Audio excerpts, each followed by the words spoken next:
A palestra de hoje ela é sobre o conceito de verdade no hermetismo tradicional.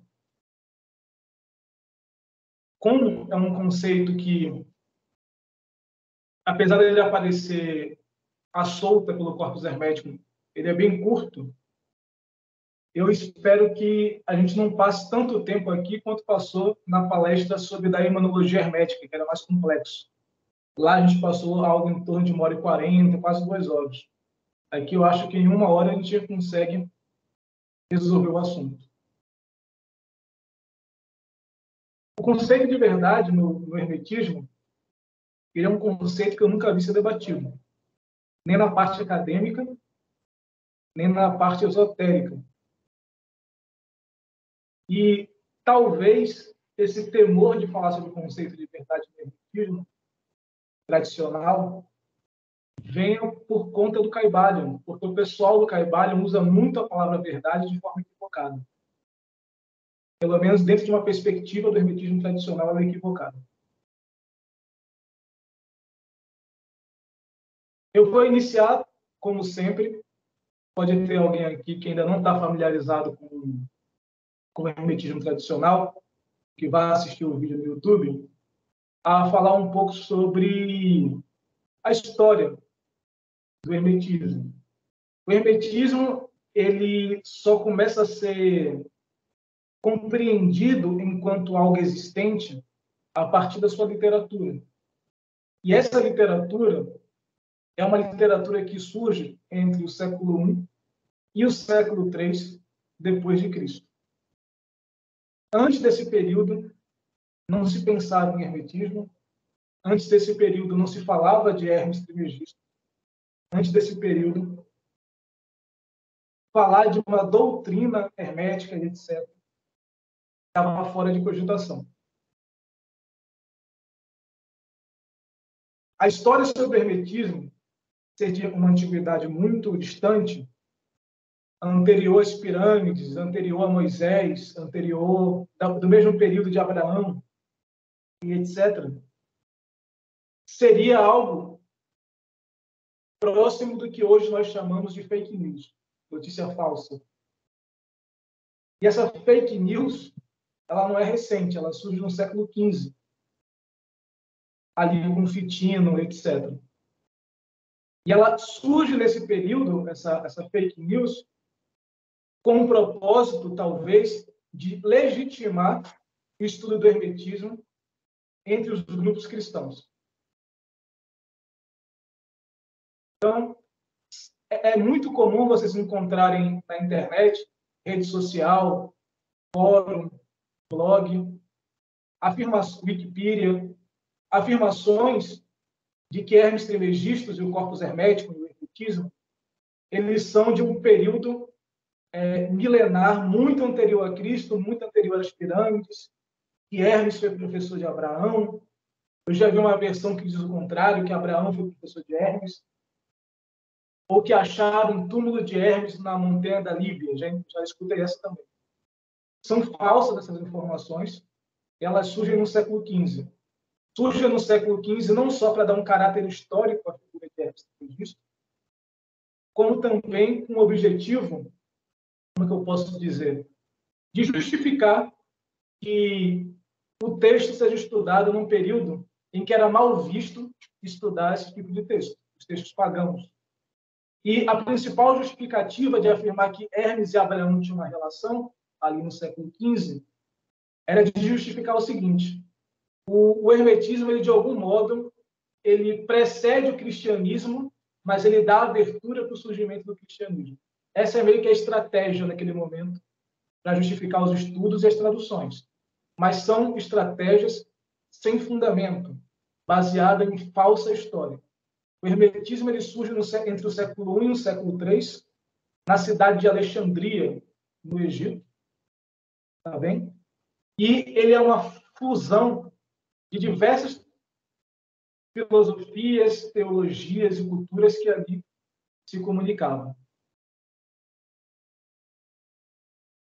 A literatura hermética original, também conhecida como hermética mesmo, ela se encontra em grego antigo, copta e latim. São esses 3 idiomas base quando se fala de hermetismo, tá bem? Principalmente o grego. Mais o grego do que o copta, do que o latim. São textos em formatos dialogal, ou seja, são diálogos. Todos os textos herméticos, sem exceção, são diálogos que possuem como propósito indicar uma sabedoria para a purificação da alma, para alcançar a imortalidade e para se conhecer os mistérios divinos. Então, o estilo do texto hermético, para você reconhecer um texto como um texto de fato ligado ao hermetismo. Ele tem forma de diálogo. Em quase todos, Hermes Trismegisto é personagem do diálogo, seja como ouvinte, seja como orador, com exceção de um livro chamado Coricosmo, em que Hermes não aparece como personagem, mas é citado durante o diálogo. Com exceção do Coricosmo, todos os diálogos Hermes é um personagem. Bem? E o objetivo da literatura hermética é trazer uma iniciação que fala sobre a purificação da alma, como alcançar a imortalidade e como conhecer os mistérios divinos, tanto em relação ao que existe no mundo metafísico, no sobrenatural, no mundo arquetípico, como no que diz respeito sobre o modus operandi da criação do mundo material. Bem? É o que se chamaria aqui de física ou de filosofia natural. O texto base do hermetismo são o Corpus Hermeticum, para quem quiser perguntar o que é que eu leio para entender hermetismo. Você vai ler Corpus Hermeticum, os fragmentos de Sutobeu, o Logos Teleios, o Coricosmo, os fragmentos de Nag Hammadi e as definições armênias. Atualmente, ainda não temos em português uma tradução das definições armênias e de Nag Hammadi. Bem?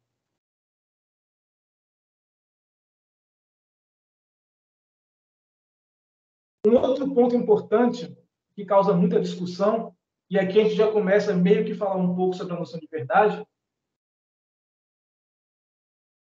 é o fato que os textos herméticos são pseudo-epígrafes. E o que quer dizer a afirmação de que os textos herméticos são pseudo-epígrafes? Dizer que ele é uma pseudo-epígrafe quer dizer que ele é um texto que é atribuído a um autor que não escreveu o livro. Ou seja, todos os textos herméticos eles são atribuídos a Hermes Trismegisto.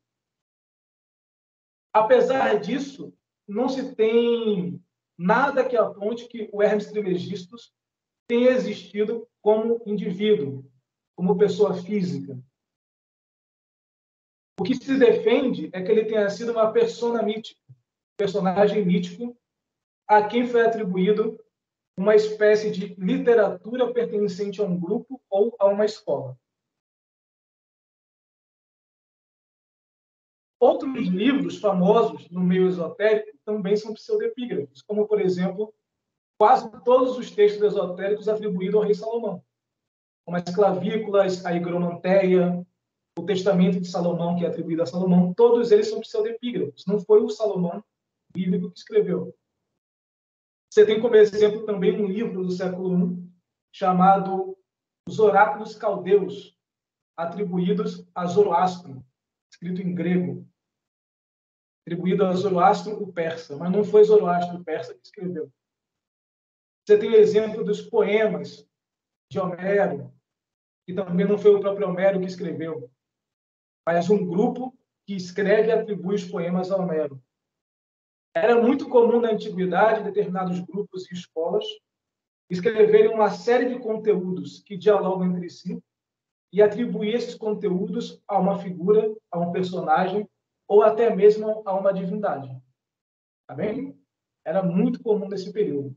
Dizer que o corpus hermético ou que o hermetismo é uma pseudepígrafe e que Hermes Trismegisto não escreveu literalmente não retira o valor da obra nem aquilo que se pode aprender com ela. Tá bem? Não é necessário que o personagem tenha existido para que a obra tenha fundamento.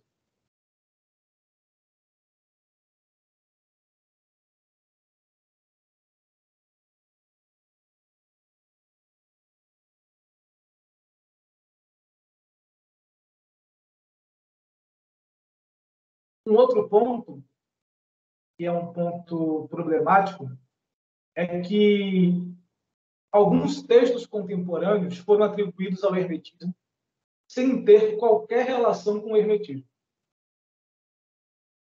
E essa atribuição de títulos não herméticos ao hermetismo traz a falsa perspectiva de que o hermetismo defende a ausência de verdade, com a ideia de que todas as verdades são meias verdades. Mas essa máxima, ela é realmente uma máxima do hermetismo? Essa é a pergunta que eu levanto. Para poder dar nome aos bois, e eu sei que muita gente vai dar hate nesse vídeo depois, eu peço desculpas por isso, Caibalion não é hermetismo, Franz Bardon não é hermetismo, Samael Aun-Weor não é hermetismo. Se eu esqueci de algum, vocês me lembram, eu falo que também Cielce não é hermetismo. Mas, de modo geral, os Eliphas Levi, Papos, o que eles escrevem sobre hermetismo não tem nada a ver com hermetismo, para ficar bem claro. A maioria dos autores contemporâneos que falam de hermetismo, eles ignoram completamente o hermetismo em seus textos originais. E o que eles chamam de hermetismo é alguma ideia que saiu da própria cabeça deles. Então, só para deixar claro, quando se fala de hermetismo tradicional, original, etc., se fala da hermética, que foi produzida entre o século I e o século III. Isso não quer dizer que tudo que não for hermética sobre hermetismo não é confiável? Não. Você tem autores hermetistas que escreveram sobre o hermetismo de forma confiável. Alguns ainda vivos aqui. Está passando meu áudio, eu vou pedir para desligar o microfone. Alguns ainda vivos aqui no Brasil e alguns autores renascentistas que, apesar de terem cometido inúmeros equívocos sobre o hermetismo, escreveram coisas muito interessantes e muito pontuais. Mas, enfim. A pergunta que eu uso para poder abrir essa comunicação é: a máxima de que todas as verdades são minhas verdades é realmente uma máxima hermetista? Vamos lá. Eu vou trazer, a partir de agora, uma série de citações tiradas do corpus hermético, onde eu vou dizer de que parte do texto saiu e vou comentar elas com vocês. A primeira citação é do livro Poimandres, o primeiro livro do corpus hermético, no versículo 30, que vai dizer o seguinte: aqui é a narrativa do processo em que Hermes recebe a iniciação pelo daimon Poimandres. Abre aspas. E o sono do meu corpo produzia a lucidez da alma. A ideia do sono do corpo produzindo a lucidez da alma é a ideia de que a materialidade que habita em mim, a corporeidade que habita em mim, perde potência e o déficit de potência do meu eu material implica no aumento de potência do meu eu divino, da minha alma. E quando isso acontece, ele fala, e o fechamento dos meus olhos materiais, o fechamento da minha janela para o mundo, produzia a verdadeira visão. Não produzia aqui uma meia verdadeira visão, uma falsa verdade da visão, ou uma opinião da visão, mas produzia uma visão verdadeira. E para que a visão verdadeira se dê, é necessário que haja uma verdade. Que não seja uma meia verdade, mas uma verdade por inteiro. Meu silêncio continha em si o bem, e a expressão de minhas palavras era uma geração de coisas boas.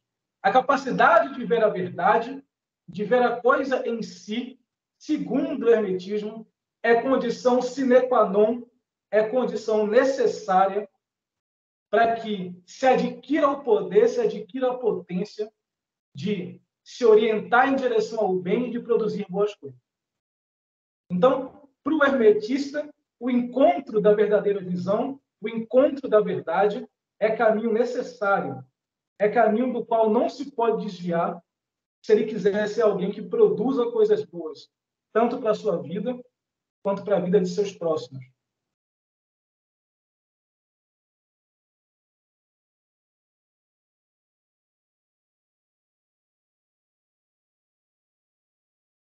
Aqui eu trago uma citação do livro 2, versículo 12. Asclépio é um discípulo de Hermes no diálogo. E Asclépio pergunta: Hermes, o que é o incorpóreo? E Hermes responde: ele é um nous e um logos. Ou seja, o incorpóreo é uma espécie de mente superior, inteligência superior, que não é a mente ordinária, que não é a mente que a gente usa para poder imaginar, pensar, etc. É uma espécie de mente divina. E um logos, um discurso, uma razão. O logos, ele é mais próximo da nossa mente ordinária, que é a nossa mente que pensa as coisas, que visualiza, que imagina. Então, ele é um nous e um logos, que se contém completamente em si mesmo, livres de qualquer corpo, isento de erro. Então, o incorpóreo, ele é isento de erro, é isento de falsabilidade.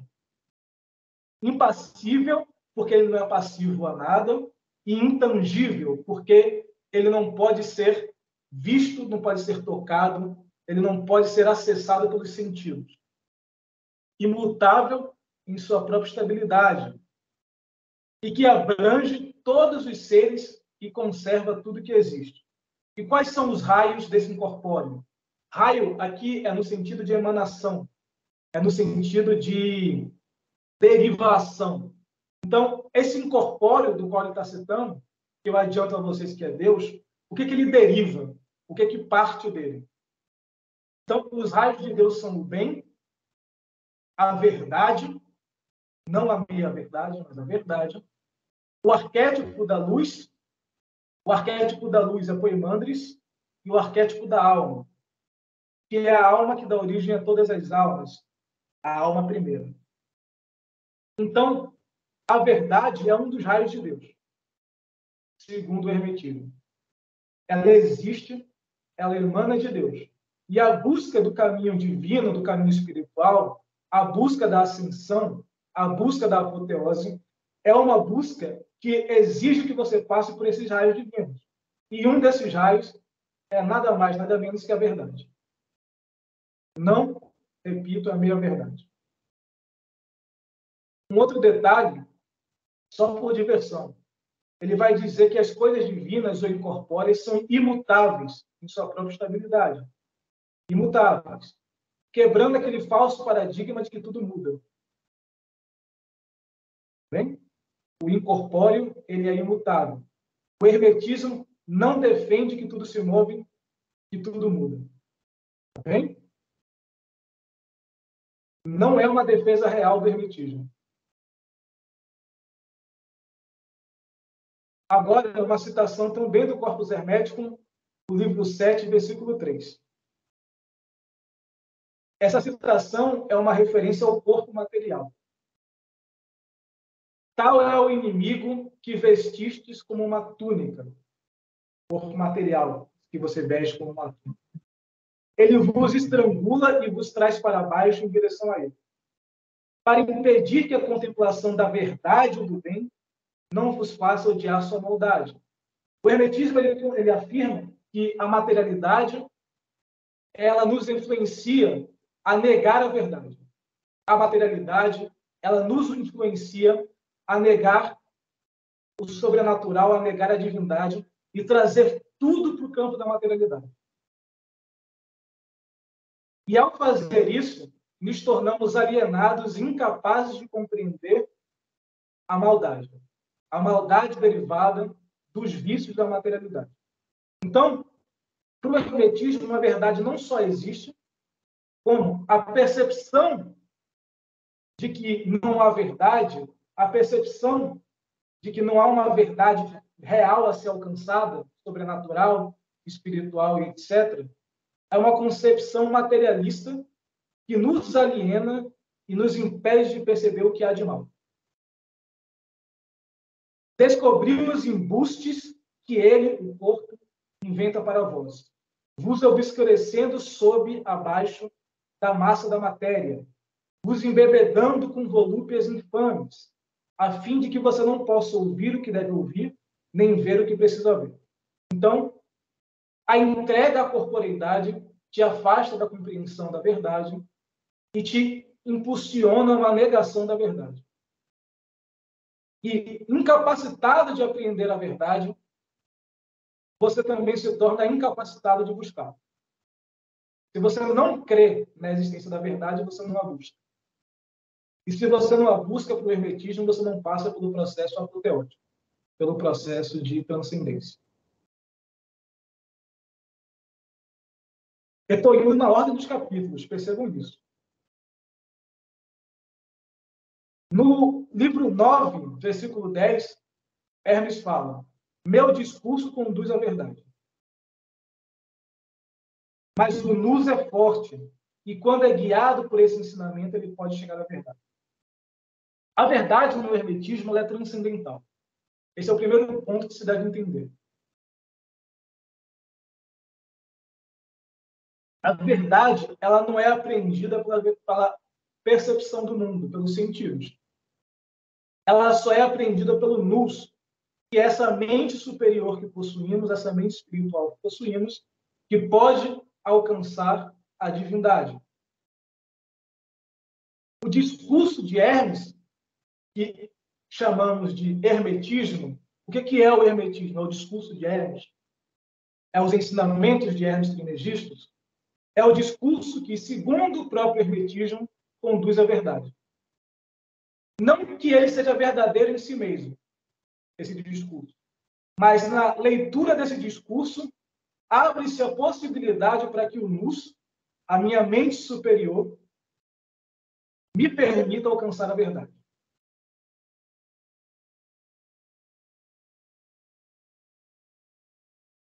No versículo 11, no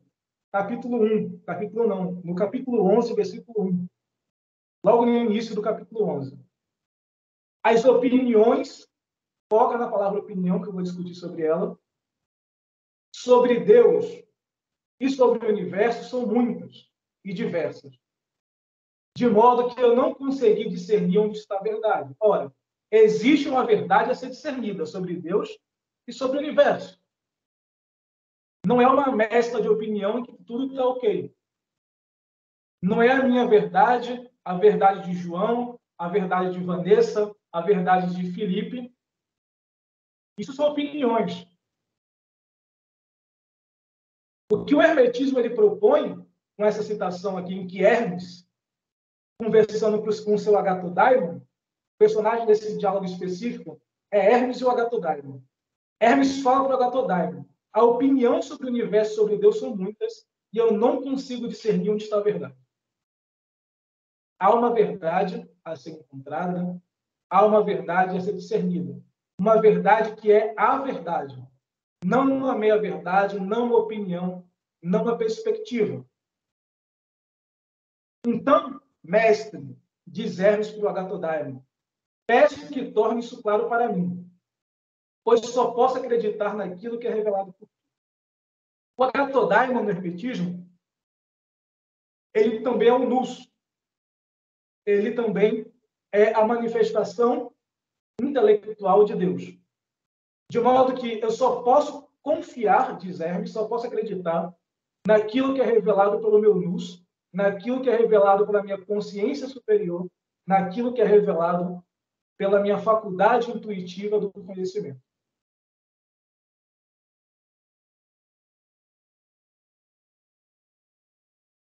Capítulo 13 é um dos capítulos mais importantes do Corpus Hermético, que vai falar sobre como se dá o processo de purificação.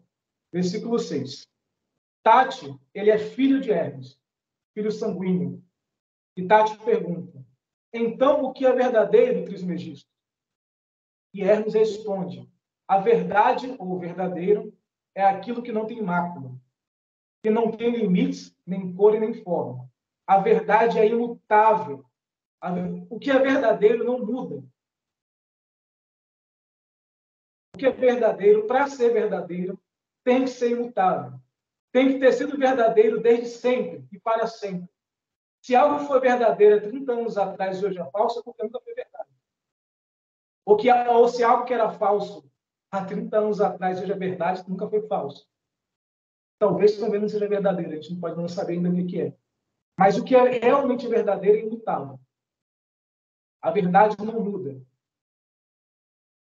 o imutável, o nu, o luminoso, porque a verdade sempre clareia, a verdade é sempre reveladora, que só pode ser compreendida por si mesmo, o bem inalterável e incorpóreo. Um outro ponto importante é que a verdade para o hermetismo ela é sempre de caráter sobrenatural, sempre de caráter metafísico, nunca de caráter profano ou de caráter material. Não há verdade na materialidade para o hermetismo, por quê? Tudo aquilo que é feito de materialidade muda. E a verdade ela tem que ser necessariamente inalterável.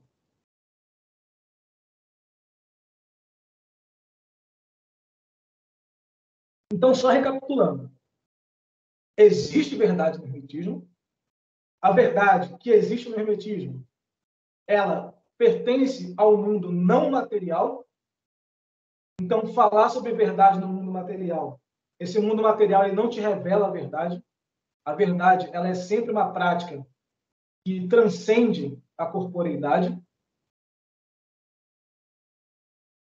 Um outro ponto para quem assistiu a palestra de daimonologia hermética é que a verdade no hermetismo também é uma entidade.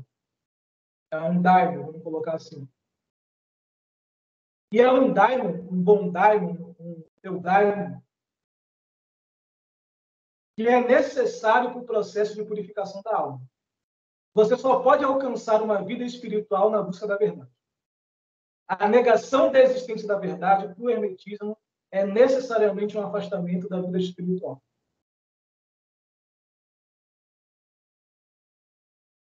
Ainda no mesmo capítulo, abre aspas, eu evoco a verdade. Eu evoco a verdade. E evocando a verdade, o engano ou a ilusão foge e a verdade aparece. Vê, meu filho, como a plenitude do bem aparece com a chegada da verdade.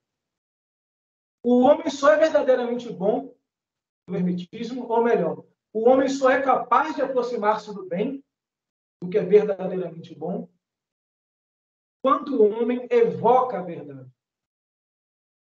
Quando ele quer ter a verdade próximo de si. Porque a chegada da verdade afasta a ilusão, afasta o engodo. Negar a verdade, então, é não afastar, é manter permanente o engodo e a ilusão. Então, qualquer livro que diga para vocês que não há verdade e que tudo é meia verdade, não é hermetismo. É antes uma literatura que prega, segundo o hermetismo, a permanência do engodo e da ilusão. Ainda no mesmo capítulo, no versículo 22, eu me alegro, meu filho, por ter escolhido os bons frutos da verdade, uma colheita imortal. Por que os frutos da verdade é uma colheita imortal? Porque é o conhecimento da verdade no hermetismo que garante a imortalidade da alma. Não se fala no hermetismo em imortalidade da alma, não se fala no hermetismo de purificação, não se fala no hermetismo de transcendência pela negação da verdade.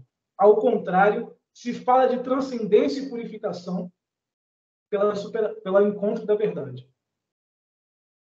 Alguém está falando aí do meu headset. Tem alguma coisa errada com o meu áudio? Por aqui tá normal. A única coisa que eu vi é que você tá pelo computador e talvez pelo celular, né? E os dois microfones abertos. Talvez se você mutar o que você não tá Eu usando. não tenho microfone no computador. Você tá usando pelo do celular, né?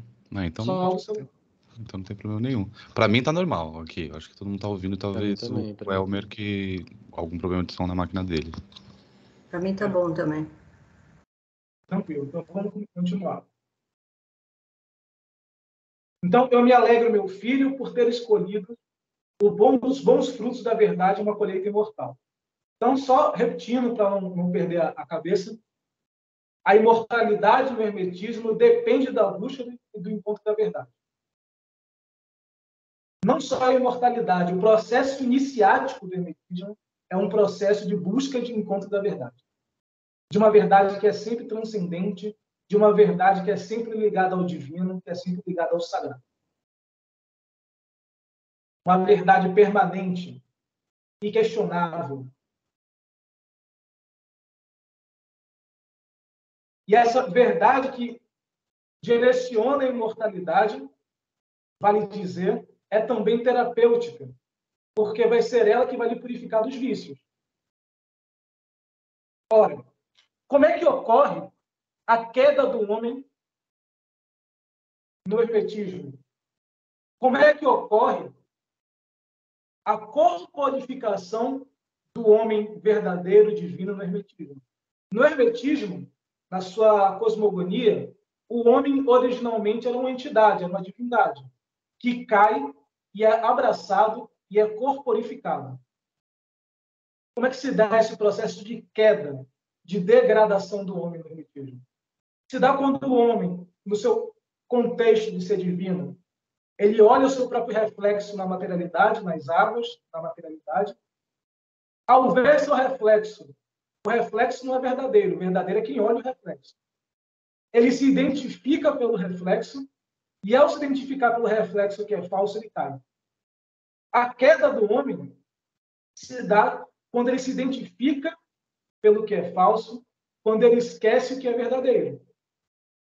E esse mito do hermetismo da queda, da identificação com a ilusão, da identificação com a falsidade e do esquecimento do verdadeiro, do esquecimento do real, é um mito que todos vivenciamos até o dia de hoje. É um mito que narra a história da humanidade, que a todo momento está em processo de queda, porque a todo momento nos identificamos por aquilo que não somos, tomamos como verdadeiro o que é ilusório. E essa não identificação pela verdade, mas uma identificação pelo ilusório, é a causa da nossa corporificação, do nosso sofrimento e também de nossas doenças, segundo o hermetismo. Principalmente que a gente pode chamar de afetos da alma, de paixões da alma, como coloca o hermetismo. Essa citação já é outro livro, não é mais do Corpus Hermético, é do Logos Teleios.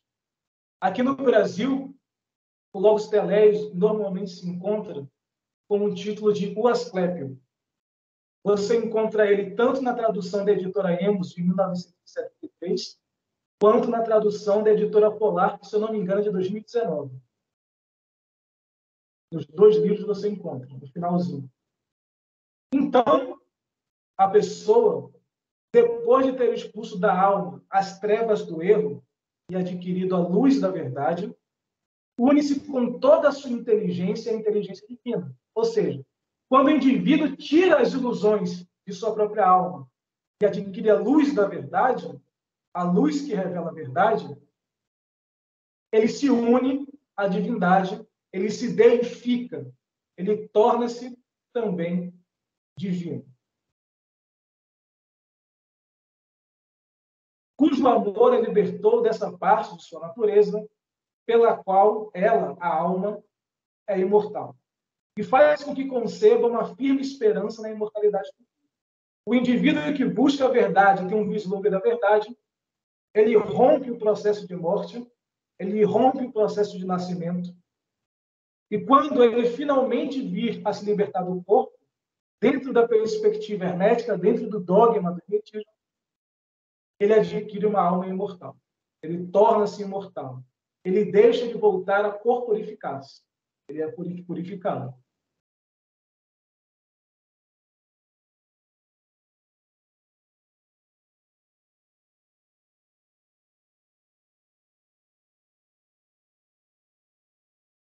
Ainda no Logos Teleios. No entanto, o conhecimento que podemos ter do caráter da inteligência do Deus Supremo, assim como também o caráter dessa inteligência, é a puríssima verdade. Nenhuma sombra, nem mesmo um traço diminuto dessa verdade podem ser discernidos no mundo, porque a verdade ela não se encontra no mundo. Ela não se encontra ao abraço dos sentidos. A verdade no hermetismo é sempre transcendental.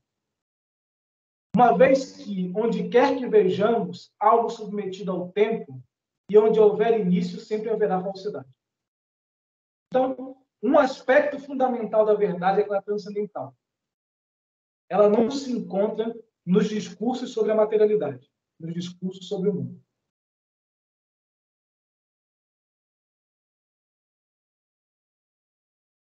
Esse livro é o Coricosmos. Livro 1 do Coricosmos, versículo 7. O Coricosmos é um diálogo entre a deusa Ísis e o deus Horus. Hermes Trismegisto, no Coricosmos, ele não é personagem. É citada a existência dele, mas ele não é personagem. Aqui no Brasil, em português, você só encontra o Coricosmos traduzido pela editora Polar. Na editora Polar, o Coricosmos está com o título de A Pupila do Mundo. Bem? Uma tradução direta seria A Virgem do Mundo, mas a Polar botou A Pupila do Mundo. Abre aspas. Eu mesmo, diz Ísis, contemplei com os olhos do Nus todas as coisas invisíveis. As coisas invisíveis que ela se refere é aquilo que existe para além do mundo material.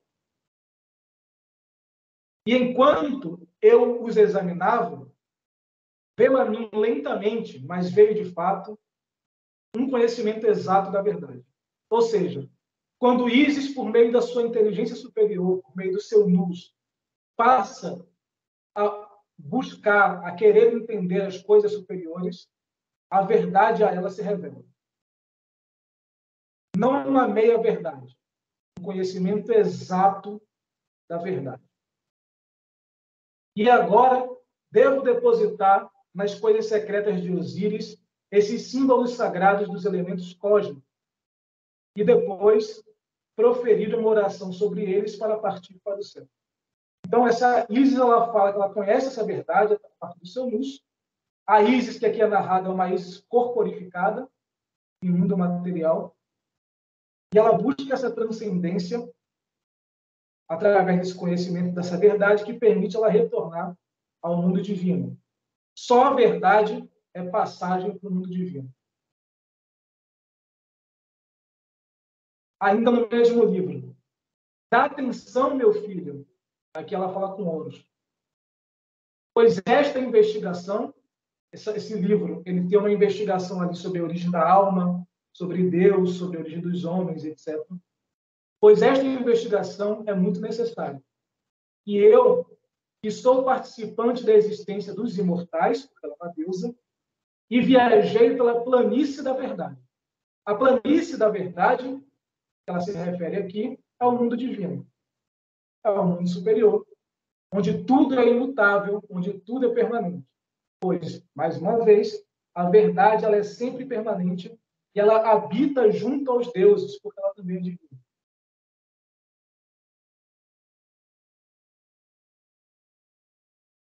Voltando ao Corpus Hermético, no capítulo 7, eu trago: a grande doença da alma é a negação de Deus. A grande doença da alma é a negação de Deus. O segundo motivo de doença da alma é a opinião equivocada. Ou seja, o afastamento da verdade. A negação da verdade para o hermetismo de verdade, é uma passagem para uma doença da alma. Uma doença da psique. Então, nunca que um texto hermético, de fato, proporia, mesmo que remotamente, que não há verdade. E essa crença na opinião equivocada, essa crença de que não há verdades, é de onde provém todos os males, meio bem. Lembrando que esses textos, essas traduções, são diretas do grego, tá bem? Ainda no capítulo 7. O bem é incompatível com o corpo material envolvido por todos os males, por todos os lados por males, perdão. Dores, desejos, raivas, erros e opiniões falsas. As falsas opiniões, ou seja, as inverdades, são um dos males advindos do corpo material. bem? São um dos males advindos da materialidade. A superação da materialidade também é uma superação das dores, dos desejos, das raivas, dos erros e das opiniões falsas.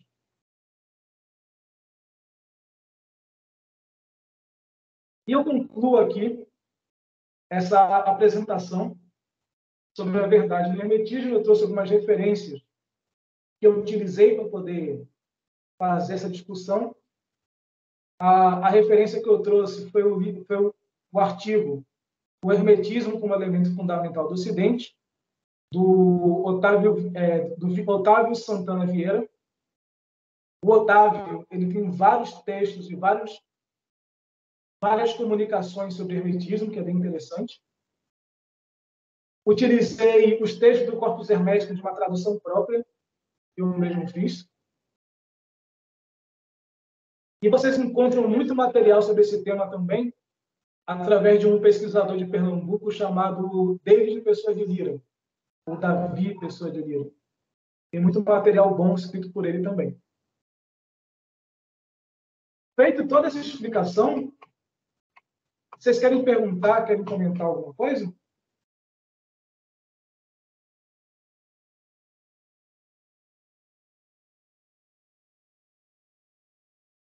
Alguém? Ficou claro o que é a verdade no hermetismo? Ficou claro que ela existe de fato no hermetismo?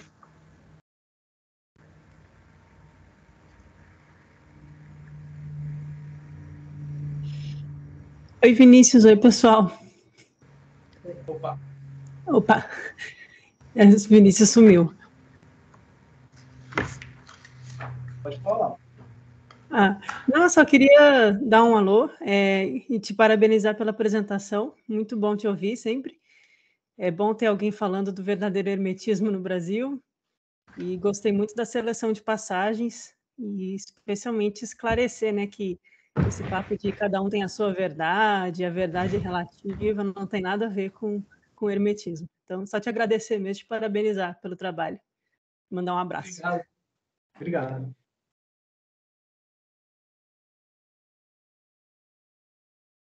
Alguém mais quer falar alguma coisa, perguntar alguma coisa? Olha, também queria te parabenizar, Vinícius, muito boa, muito esclarecedora a aula, tá? Sobre verdade. Só queria fazer uma pergunta, se é que é possível aqui nesse momento agora, tá?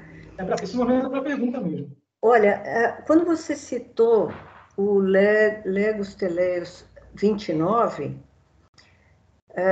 você, em algum momento ali, ó, você vai encontrar, será? Isso.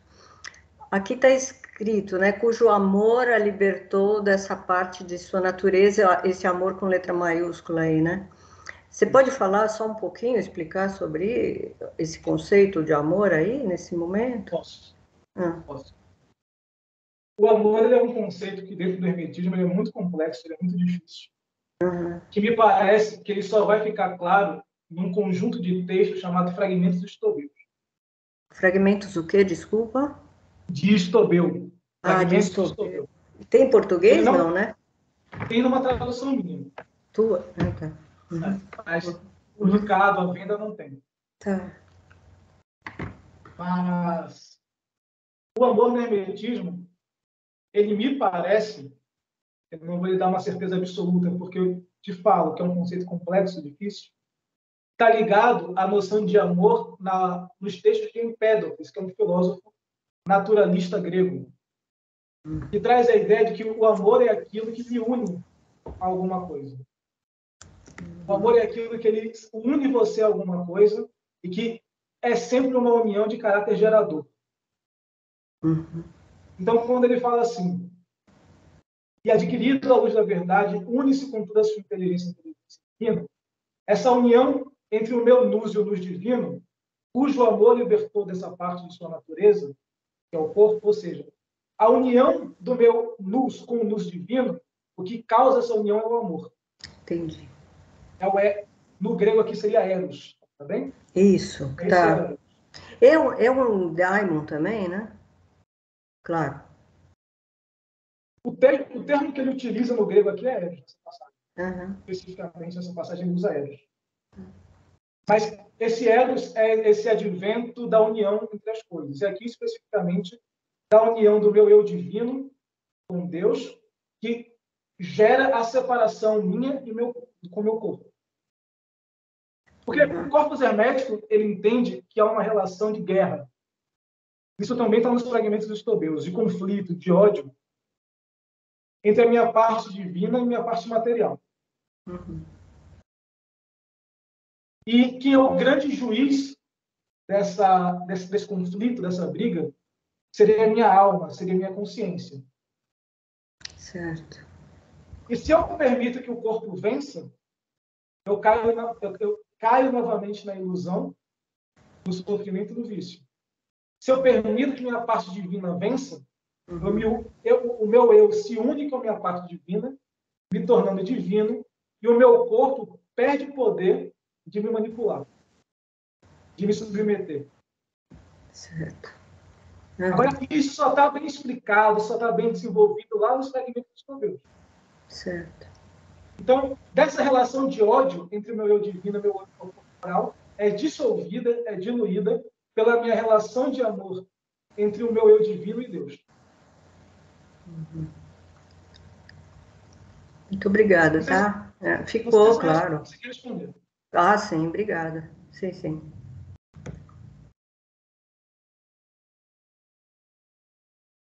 Alguém mais quer perguntar alguma coisa? Eu queria, Vinícius, você poderia falar sobre a perspectiva hermética, sobre a condição e a possibilidade de se colocar a verdade em palavras? Você estava falando agora sobre os fragmentos de Estobel e me lembrou muito do primeiro, lá onde está falando sobre a natureza de Deus, né? E ser impossível de falar, né? E isso me vem muito à mente toda a teologia apofática, de que só pode falar do que Deus não é. E aí me veio essa correlação com a questão da verdade, a possibilidade da verdade de ser colocada em A palavras. verdade, ela só se revela ao iniciado numa experiência noética, numa experiência transcendental, porque a verdade ela mesma é transcendental. E a linguagem, o logos, a mente inferior, que é a mente que eu estou utilizando para poder dar essa comunicação, que é a mente discursiva, ela só é capaz de falar sobre as coisas da natureza. E não há verdade nas coisas materiais. Pode haver factualidade, pode haver, em alguma medida, existência, mas não verdade. Porque ser verdadeiro e ser existente e ser fato são coisas diferentes. Então, a linguagem ordinária, ela não fala a verdade. Mas a verdade, ela é apreendida num processo de transcendência, através do luz. Tá bem? O que a minha linguagem pode fazer é descrever a natureza ou tentar, ela fracassa, mas ela tenta dizer a verdade por meio da linguagem poética, da linguagem simbólica e da linguagem enigmática. Porque a linguagem poética, simbólica e enigmática, e a linguagem religiosa também, ela pode te causar, como é que eu posso dizer, insights, estalos, que vão te fazer ter a experiência da verdade. Mas elas mesmas não serão a verdade. Então, se, por exemplo, eu pego uma tábua alquímica, uma figura alquímica muito bonita, etc., e eu olho para aquela figura alquímica, mesmo que eu não saiba nada de alquimia, ela pode me causar um estalo. E esse estalo me levar a algum conhecimento, a alguma verdade. Mas a tábua, ela mesma, não é a verdade. Ela é uma porta que causa esse estalo. Assim como a linguagem poética, a linguagem enigmática, a linguagem simbólica. Tá claro? Perfeito, perfeito. Foi só para confirmar se eu estava indo pelo caminho aqui. Foi perfeita a explicação, obrigado. E parabéns aí por mais uma belíssima comunicação. Esse tema é maravilhoso. Alguém mais quer falar alguma coisa? Ó, já deu 50 minutos. Como eu estou vendo que quase ninguém mais está questionando, eu vou encerrar. Eu pretendo, em fevereiro, dar uma outra comunicação, curtinha que nem essa. Mas aí, como eu já tenho o e-mail de vocês, assim que eu montar o portfólio, etc., eu mando por e-mail. Bem? Eu não pretendo fazer todas as comunicações sobre hermetismo. Quero trabalhar outros autores também. Mas a grande maioria vai ser hermetismo. Galera, um abraço, um beijo e até a próxima. Tchau, tchau. Tchau. Obrigada. Valeu. Até mais. Obrigada, Vinícius. Obrigada, Vinícius. Tchau, tchau.